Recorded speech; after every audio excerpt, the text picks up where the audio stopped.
అందరికీ నమస్కారం అండి. ఈరోజు మనం ఏనుగంటి వేణుగోపాల్ గారు రచించిన పంపకాలు అనే ఓ చక్కటి కథను విందాం. ఇక కథలోకి వెళ్దాం. పదే పదే మీ అమ్మ జ్ఞాపకాలు నా మనోస్మృతిని కలవరపరుస్తున్నాయిరా. శోకం కన్రెప్పల మాట నుండి కన్నీరై రాలిపడుతుంటే విషాదపు తెరల్ని చీల్చుకుంటూ రాఘవయ్య కంఠం వణికింది. కొడుకులిద్దరూ కూర్చున్నారు ఆయనకెదురుగా. కోడళ్ళు భర్తల పక్కన నిలబడ్డారు. ఆ దేవతలేని ఈ దేవాలయం, ఆమె లేని నేను ఊహించడానికి కష్టంగా ఉందిరా. ముద్దు ముద్దుగా ఉన్నాయి ఆ మాటలు. రాఘవయ్య గుండెలో వేదన, గొంతులో ఆర్ద్రత. మిగతా వాళ్ళు కూడా విషాదవదనులై ఉన్నారు. భర్త మరణిస్తే భార్య తట్టుకోగలదేమో గాని భార్య లేని ఈ ఒంటరితనాన్ని ఈ వయసులో ఏ మగాడు భరించలేడు. పసిపిల్లవాడిలా తన మనోవ్యధని వాళ్ల ముందుంచాడు. అందుకేగా మావయ్య మిమ్మల్ని మాతో వచ్చేయమంటున్నది. కంటిగరపలా చూసుకుంటాం. పెద్ద కొడలు అరుంధతి అంది. అత్తమ్మ బ్రతుకున్నప్పుడే మిమ్మల్ని మా దగ్గరే ఉండమన్నాం.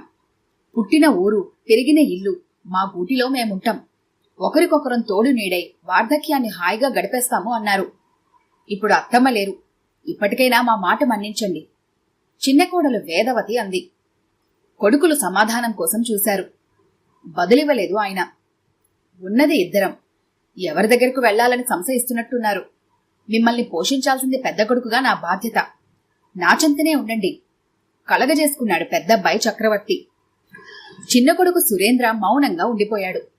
మామగారి భారం మీరొక్కరే మోయడం ఎందుకు? చిన్నవాళ్లమైతే మాత్రం మా దగ్గర ఉండకూడదా? వేదవతి ప్రశ్నించింది.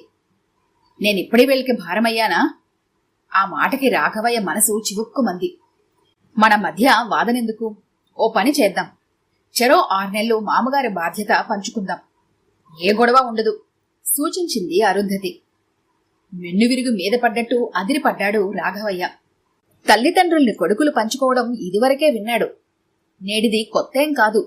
కాని తను ఓ జడ పదార్థమై తన పిల్లల పంపకంలో ఒక భాగం అవుతానని, అసలు ఈ మాట వాళ్ళ నుండి వస్తుందని ఊహించలేదు ఆయన. అయినా కోడలి మాటకి ఆయన గుండె పగల్లేదు. రామాయణంలో ఉందా రామలక్ష్మణ భరత శత్రుఘ్నులు దశరథుణ్ణి పంచుకున్నట్లు? వ్యాసభారతం ప్రవచించిందా ధృతరాష్ట్రుడిని కౌరవులు వంతుల వారిగా పోషించినట్టు? అసలెక్కడిది సాంప్రదాయం? ఎవరు అంకురార్పణ చేశారి విచిత్ర సంస్కృతికి? ఈ తరం కొడుకులకి ఎందుకొస్తుంది ఈ ఆలోచన? కన్నవాళ్ళని పంచుకోవాలి అని. ఏ వీళ్ళు చిన్నపిల్లలుగా ఉన్నప్పుడు తల్లిదండ్రులుగా మేం పంచుకున్నామా? నువ్వు వీడిని బాగా చూడు, నేను వాడిని బాగా చూసుకుంటానని. ఆలోచిస్తుంటే రాఘవయ్యకి మతిపోతోంది. ఈ పంపకాలు కూడా తన మీద ప్రేమతోనో వృద్ధున్నన్న జాలితోనో కాదని, తనకొచ్చే పెన్షన్ కారణమని తెలుసు ఆయనకి. ఆ పెన్షనే రాకుంటే రెక్కలుడిగిన తనని ఈ 4 గోడల మధ్యన వదిలేసి వాళ్లు తమ తోవ తాము చూసుకునేవారు. అలాంటప్పుడు ఎవరి పంచన చేరినా ఒకటే అనుకుంటూ నిట్టూర్చారు ఆయన. ఆయన మౌనాన్ని ఎవరూ కదపలేకపోయారు. కాసేపు గడిచాక చక్రవర్తి అన్నాడు. ఏదో ఒకటి చెప్పండి నాన్న. మిమ్మల్ని కూడా ఒంటరిగా వదిలి వెళ్ళామనుకోండి, నలుగురు నానా రకాలుగా అనుకుంటారు. అతడి కంఠంలో అసహనం, రాఘవయ్య గుండెలో విస్ఫోటనం. నలుగురి కోసమా తనని చేరదీస్తున్నది? భావోద్వేగాన్ని పెదవుల మధ్యన బిగబెట్టి కనురెప్పలు మూసుకున్నాడు. నాన్నగారు, మీకు చెప్పేటంతటి వాళ్లం కాదు. మిమ్మల్ని బలవంతం చేయడం కూడా సరికాదు. మీకు అన్నీ తెలుసు. మీ మనసుగలా తోస్తే అలా చెయ్యండి. మీరు తీసుకునే నిర్ణయం ఏదైనా మాకు శిరోధార్యమే. తన అభిప్రాయం తెలిపాడు సురేంద్ర. కళ్ళు తెరిచి, నిజమే, నా ఇష్టప్రకారమే జరగాలి. అందుకు గడువు కావాలి. కొంతకాలం నన్నిలా ఒంటరిగా వదిలేయండి. మళ్లీ మీకు కబురంపుతాను. అప్పుడు నా నిర్ణయం తెలియబరుస్తాను అన్నాడు ఆయన. రాఘవయ్య అభిప్రాయం తెలిసాక తమ తమ ఊళ్లకి తిరుగుముఖం పట్టారు. కొడుకులు వెళ్లిపోయాక తన చిన్ననాటి స్నేహితుడు నారాయణ్ని కలిశాడు. ఒరే నారి, నీగతే నాకు పట్టిందిరా బాధగా అన్నాడు రాఘవయ్య. అసలు జరిగిందేమిటో వివరంగా చెప్పు అడిగాడు నారాయణ. నా కొడుకులిద్దరూ నన్ను చెరో 6 నెలలు పంచుకుంటారంట్రా. ఆయన గొంతులో వేదన. అది విని బిగ్గరగా నవ్వాడు నారాయణ. ఏ వెటకారంగా ఉందా? వెటకారం కాదురా రాఘవ, నీ మీద జాలేసి. జాలా? ప్రశ్నార్థకంగా ముఖం పెట్టాడు. మరి మాది ఉమ్మడి కుటుంబం కనుక మా తల్లిదండ్రులు, తమ్ముడు, నేను వేరుపడే అవకాశం రాలేదు. ఎవరు మా తల్లిదండ్రులను పోషించాలనే సమస్యే తలెత్తలేదు. ఇక నీ తల్లిదండ్రులా మీ అన్నదమ్ములకి ఆ అవకాశమే కల్పించలేదు, మధ్యలోనే పోయారు కనుక. కాని ఈ తరం కొడుకులు అలా కాదు. నేనొక్కడనే కన్నవాళ్ళని ఎందుకు భరించాలనే స్వార్థ చింతనం, వాళ్ల ఆర్థిక స్థితిగతుల దృష్ట్యా మన పోషణ భారమవుతుందన్న సంకుచిత తలంపో మనల్ని ఇలా ఆస్తులతో పాటుగా పంచుకునేలా చేస్తున్నాయి. అలాగేగా నా 3 కొడుకులకి నేను తలా 4 నెలలు పంచబడ్డాను అన్నాడు నారాయణ సన్నగా నవ్వుతూ. ఆ నవ్వులో నిర్లిప్తత. రాఘవయ్య స్నేహితుడిని గమనిస్తూ ఉండిపోయాడు. ఇది నయమే కదరా, తన్ని తరిమైకుండా బుద్ధిగా పూటకెంత తిండి పెడతామంటున్నారు వ్యంగ్యంగా అన్నాడు మళ్ళీ నారాయణే. నిర్వేదంగా తల్లూపాడు రాఘవయ్య. నువ్వన్న దాంట్లో నిజం లేకపోలేదురా. మన పిల్లలు మనల్ని కనీసం పంచుకోవడానికైనా సిద్ధపడ్డారు. లోకంలో ఎంతో మంది వృద్ధులు తమ పిల్లల నిర్లక్ష్యానికి గురవుతున్నారు. మరెందరో ఆదరణ కరువై వృద్ధాశ్రమానికి తరలించబడుతున్నారు.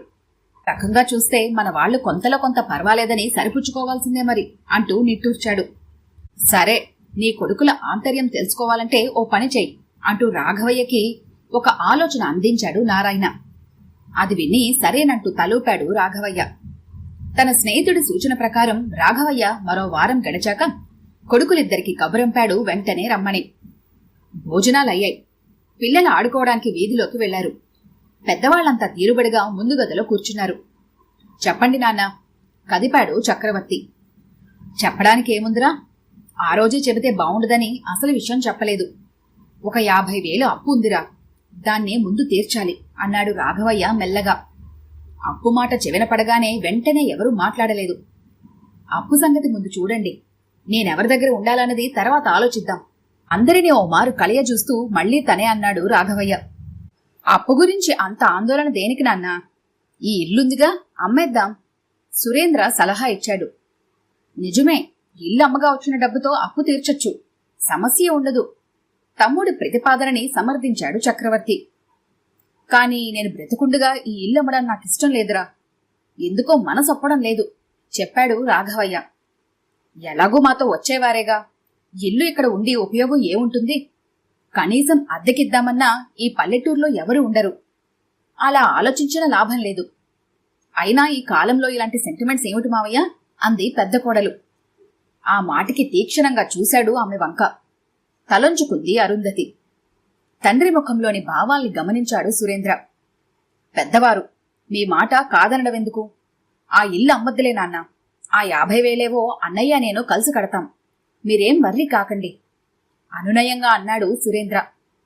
చేతి నుండి డబ్బు కట్టడం అనేసరికి చక్రవర్తికి కుతకుతలాడింది. తమ్ముడన్నది రుచించలేదు. తల్లిదండ్రులు తన పిల్లలకి ఆస్తుల పంపకం జరపడం చూశాను, కాని ఇలా అప్పులు పంచడం కాదు. అయినా అంత డబ్బు అప్పు చేయాల్సిన అవసరం ఏమొచ్చింది? చేసే ముందైనా మమ్మల్ని మాట అడగొచ్చుగా కాస్త విసుగు ధ్వనించింది చక్రవర్తి గొంతులో. రెక్కలొచ్చాయని అప్పు గురించి ఆరా తీస్తున్నావా చక్రి? అప్పు ఎందుకు చేశానని ఇప్పుడు అడుగుతున్నావా? అప్పు చేయడం నాకు కొత్త ఏం కాదురా. నీకు గుర్తుందా, నీ చిన్నతనంలో యాక్సిడెంట్కి గురై చావు బ్రతుకుల్లో ఉంటే హైదరాబాద్కి తరలించారు. అప్పుడే ట్రీట్మెంట్కి ఆపరేషన్కి చాలా డబ్బు అవుతుందన్నారు డాక్టర్లు. నిన్ను బతికించుకోవడం కోసం అప్పుడు చేశాను అప్పు. కాని ఇంత డబ్బెక్కడిది నానా అని నువ్వొక్క మాట ఆ రోజు అడగలేదు. ఇంటర్ అయ్యాక నీ కోచింగ్లకి లాంగ్ టర్మ్లకి వేలకి వేలు ఖర్చయింది. అయినా ర్యాంక్ తెచ్చుకోలేకపోయావు. ఇక్కడ సీటు దొరకలేదు. మా ఫ్రెండ్స్ అంతా డొనేషన్ కట్టి వేరే స్టేట్లో చదువుతున్నారని, నీవంటే వాళ్ళు డబ్బున్నవాళ్లు, నా దగ్గర అంత స్తోమత లేదని నేనన్నానని వారం రోజులు తిండి మానేసి అలక వహించావు.